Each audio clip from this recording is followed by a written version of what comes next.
नाज़रीन, supreme court article 63A जी तशरीह बाबति सदारती रेफरेंस ते में फ़ैसिलो महफ़ूज़ करे वरितो आहे। फ़ैसिलो अॼु शाम 5 वॻे ॿुधायो वेंदो। चीफ जस्टिस अमृता बंदयाल जी सरबराही में 5 रुकनी बेंच रेफरेंस ते ॿुधणी कई। धुरियुनि जे वकीलनि ऐं अटार्नी जनरल पंहिंजा दलील मुकमल करे वरिता आहिनि। अटार्नी जनरल इश्तर ओसाफ़ मौक़िफ़ इख़्तियार कयो आहे त सदर खे क़ानूनी माहिरनि खां राय वठणु घुरिजे हा। क़ानूनी माहिरनि जी राय बाद सदर खे रेफरेंस मोकिलण जी ज़रूरत न पवे हा।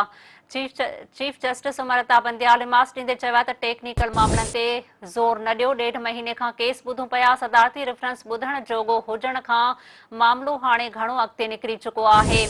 सुप्रीम कोर्ट ॿुधणी मुकमल थियण ते फ़ैसिलो महफ़ूज़ करे वरितो। फ़ैसिलो अॼु शाम 5 वॻे ॿुधायो वेंदो।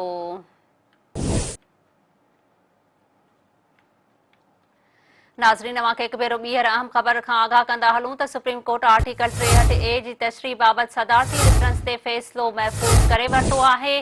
फ़ैसिलो अॼु शाम 5 वॻे ॿुधायो वेंदो। चीफ जस्टिस अमृता बंदयाल जी सरबराही में 5 रुकनी बेंच रेफरेंस ते ॿुधणी कई। धुरियुनि जे वकीलनि ऐं अटार्नी जनरल पंहिंजा दलील मुकमल करे वरिता आहिनि। अटार्नी जनरल इश्तर ओसाफ़ मौक़िफ़ इख़्तियार कयो आहे त सदर खे क़ानूनी माहिरनि खां राय वठणु घुरिजे हा। क़ानूनी माहिरनि जी राय बाद सदर मुमलिकत खे रेफरेंस मोकिलण जी ज़रूरत न पवे हा।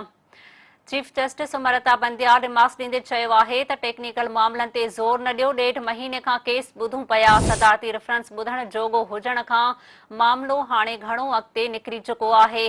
सुप्रीम कोर्ट ॿुधणी मुकमल थियण ते फ़ैसिलो महफ़ूज़ करे वरितो। फ़ैसिलो अॼु शाम 5 वॻे ॿुधायो वेंदो।